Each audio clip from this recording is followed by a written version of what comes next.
Act 1 Scene 1 A pass of rocks, over which a storm is rolling away, and the sun setting. In the foreground, halfway down, a fortress. Star.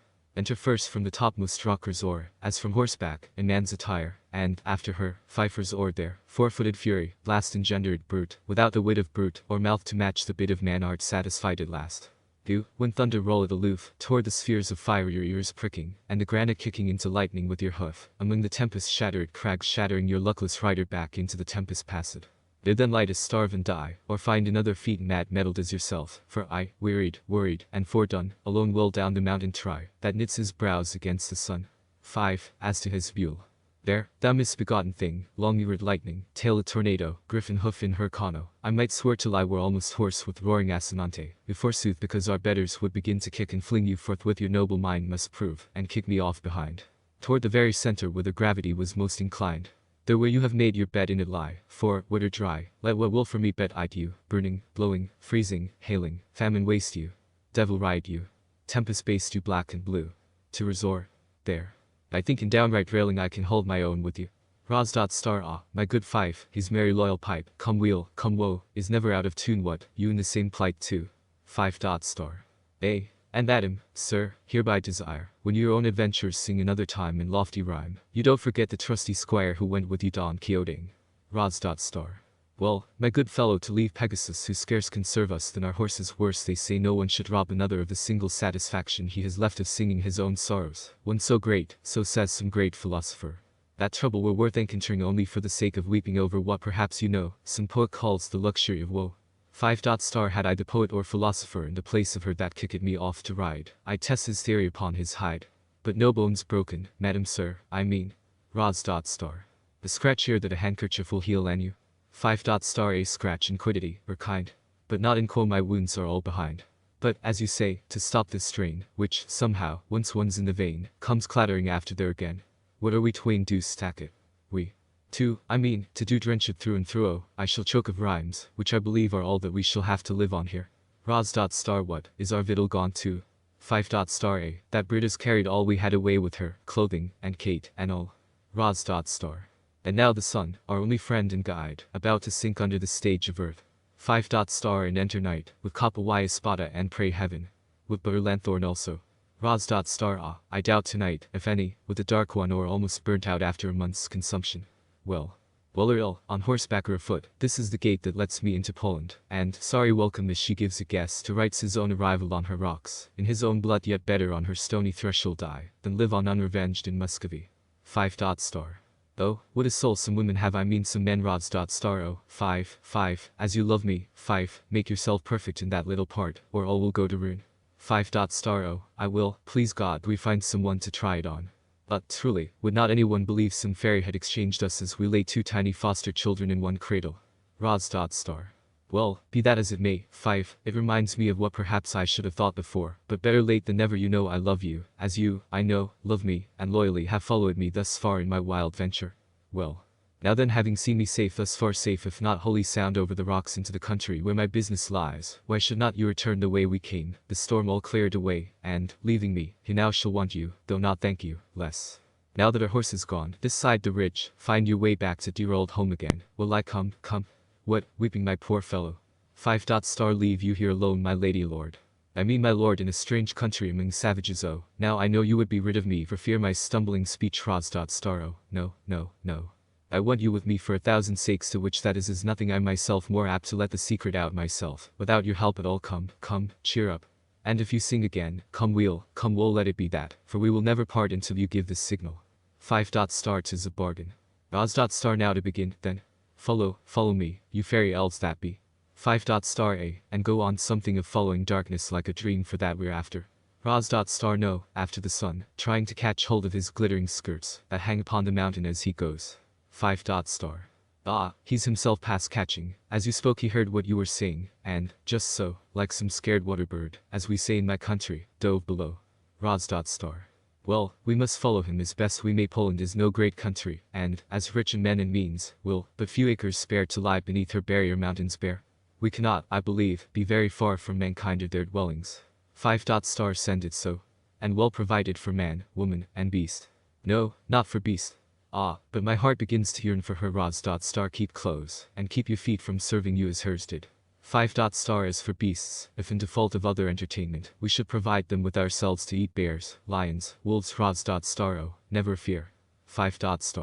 Or else default of other beasts, beastlier men, cannibals, anthropophagi, beer poles who never knew a tailor, but by taste. Rods. Look. But lest my fancy misconceive with twilight down among the rocks there. 5. Some human dwelling, surely, or think you but a rock torn from the rocks in some convulsion like today's, and perched quaintly among them in mock masonry. 5. Most likely that, I doubt. Rods. No, for look. A square of darkness opening in it. 5. Oh, I don't half like such openings. Rods. Like the loom of night from which she spins her outer gloom. 5. Lord, madam, pray forbear this tragic vein in such a time and place Rods. And now again within that square of darkness, look. The light that feels its way with hesitating pulse, as we do, through the darkness that it drives to blacken into deeper night beyond. 5. In which could we follow that light's example, as might some English Bartlef with his nose, we might defy the sunset. Hark, a chain. Rods. And now a lamp, and now the hand that carries it. 5. Oh, Lord, that dreadful chain. Rods. And now the bearer of the lamp, indeed as strange as any in Arabian tale, so giant-like, and terrible, and grand, spite of the skin he's wrapped in. 5. Why, 'tis his own. Oh, 'tis some wild man of the woods. I've heard they build and carry torches. Rods. Never ape bore such a brow before the heavens, as that chain it as you say too. 5. Oh, that dreadful chain. Rods. And now he sets the lamp down by his side, and with one hand clenched in his tangled hair, and with a sigh as if his heart would break during this Sigismund has entered from the fortress, with a torch. Sigismund. Once more the storm has roared itself away, splitting the crags of God as it retires, but sparing still what it should only blast, this guilty piece of human handiwork, and all that are within it.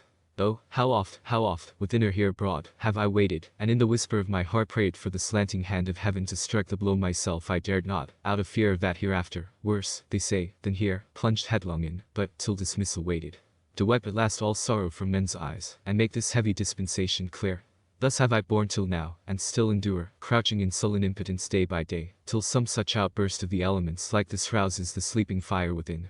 And standing thus upon the threshold of another night about to close the door upon one wretched day to open it on one yet wretcheder because once more, you savage heavens, I ask of you, looking up to those relentless eyes that, now the greater lamp is gone below, begin to muster in the listening skies. In all the shining circus you have gone about this theater of human woe, what greater sorrow have you gazed upon than down this narrow chink you witness still, and which, to do yourselves not for to devise, you registered for others to fulfill. 5. This is some laureate at a birthday ode, no wonder we went rhyming. Rods. Hush. And now see, starting to his feet, he strides about far as his tethered steps. Seg. And if the chain you help it to rivet round me did contract since guiltless infancy from guilt in act, of what in aspiration or in thought guilty, but in resentment of the wrong that wreaks revenge on wrong I never wrought by excommunication from the free inheritance that all created life, beside myself, is born to from the wings that range your own immeasurable blue, down to the poor, mute, scale-imprisoned things, that yet are free to wander, glide, and pass about that under sapphire, were into yourselves transfusing yourselves endless. Rods. What mystery is this? 5. Why, the man's mad, that's all the mystery. That's why he's chained, and why, Seg. Nor nature's guiltless life alone, but that which lives on blood and rapine, nay, chartered with larger liberty, to slay their guiltless kind. The tyrants of the air soar zenith upward with their screaming prey, making pure heaven drop blood upon the stage of under earth, where lion, wolf, and bear, and they that on their treacherous velvet wear figure in constellation like your own, with their still living slaughter bound away over the barriers of the mountain cage, against which one, blood guiltless, and endued with aspiration and with aptitude transcending other creatures, day by day beats himself mad with unavailing rage. 5. Why, that must be the meaning of my mule's rebellion. Rods. Hush. Seg. But then if murder be the law by which not only conscience-blind creatures, but man too prospers with his kind, who leaving all his guilty fellows free, under your fatal auspice and divine compulsion, leagued in some mysterious ban against one innocent and helpless man, abuse their liberty to murder mine, and sworn to silence, like their masters mute in heaven, and like them twirling through the mask of darkness, answering to all I ask, point up to them his work they execute. Rods. Even as I thought, some poor unhappy wretch, by man wronged, wretched, unrevenged, as I, nay, so much worse than I, as by those chains clipped to the means of self-revenge on those who lay on him what they deserve. And he taunted heaven a little while ago with pouring all its wrath upon my head. Alas, Like him who caught the cast-off husk of what another braggart of feeding on, here's one that from the refuse of my sorrows, could gather all the banquet he desires. Poor soul, 5. Star. Speak lower, he will hear you. Roz. Star, and if he should, what then? Why, if he would, he could not harm me, nay, and if he could, methinks I'd venture something of a life I care so little for. Seg. Star. Who's that? Clotaldo. Who are you, I say, that, venturing in these forbidden rocks, have lighted on my miserable life, and your own death? Roz. Star. You would not hurt me, surely. Seg. Star. Not I, but those that, iron as the chain in which they slay me with a lingering death, will slay you with a sudden. Who are you? Roz. Star. A stranger from across the mountain there, who, having lost his way in this strange land and coming night, drew hither to what seemed a human dwelling hidden in these rocks, and where the voice of human sorrow soon told him it was so. Seg. Star. But nearer that by this smoky supplement of day but for a moment I may see who speaks so pitifully sweet. 5. Star. Take care. Take care. Roz. Star. Alas, poor man, that I, myself so helpless, could better help you than by barren pity, and my poor presence. Seg. Star. Oh, might that be all? But that a few poor moments and, alas, the very bliss of having, and the dread of losing, under such a penalty, as every moment's having runs more near, stifles the very utterance and resource they cry for quickest, till from sheer despair of holding thee, methinks myself would tear to pieces. 5. Star. There, his words enough for it. Seg. Star. Oh, think, if you who move about it will, and live in sweet communion with your kind, after an hour lost in these lonely rocks hunger and thirst after some human voice to drink, and human face to feed upon. What must one do where all is mute or harsh, and even the naked face of cruelty were better than the mask it works beneath? Across the mountain then. Across the mountain. What if the next world which they tell one of be only next across the mountain then, though I must never see it till I die, and you one of its angels? Roz. Star. Alas, alas, no angel. And the face you think so fair, 'tis but the dismal framework of these rocks, that makes it seem so, and the world I come from. Alas, alas, too many faces there are, but fair visors to black hearts below, or only serve to bring the wearer woe. But to yourself if haply the redress that I am here upon may help to yours. I heard you tax the heavens with ordering, and men for executing, what, alas, I now behold. But why, and who they are who do, and you who suffer. Seg. Pointing upwards. Ask of them, whom, as tonight, I have so often asked it, and ask it in vain. Roz. Star. But surely, Seg. Star. Hark. The trumpet of the watch to shut us in. Oh, should they find you? Quick. Behind the rocks. Tomorrow if tomorrow. Roz. Star. Flinging her sword toward him. Take my sword. Azor and Fife hide in the rocks, and to Clotaldo. Star. These stormy days you like to see the last of are but ill opiates, Sigismund, I think, for night to follow. And tonight you seem more than your wont disordered. What? A sword. Within there. Enter soldiers with black visors and torches. 5. Star. Here's a pleasant masquerade. Star. Whatever watch this was, will have to pay head reckoning. Meanwhile, this weapon had a wearer. Bring him here, alive or dead. Seg. Star. Clotaldo, good Clotaldo, Clo. The soldiers who enclose Sigismund, others searching the rocks. You know your duty. Soldiers, bringing in Razor and 5. Here are 2 of them, whoever more to follow. Star. Who are you, that in defiance of no proclamation are found, at nightfall too, about this place? 5. Star. Oh, my lord, I mean he. Roz. Star. Silence. 5. And let me speak for both. 2 foreign men, to whom your country and its proclamations are equally unknown. And had we known, ourselves not masters of our lawless beasts that, terrified by the storm among your rocks, fling us upon them to our cost. 5. Star. My mule. Star. Foreigners. Of what country? Roz. Star. Muscovy. Star. And whither bound? Roz. Star. Hither if this be Poland, but with no ill design on her, and therefore taking it ill that we should thus be stopped upon her threshold so uncivilly. Star. Whither in Poland? Roz. Star. To the capital. Star. And on what errand? Roz. Star. Set me on the road, and you shall be the nearer to my answer. Aside.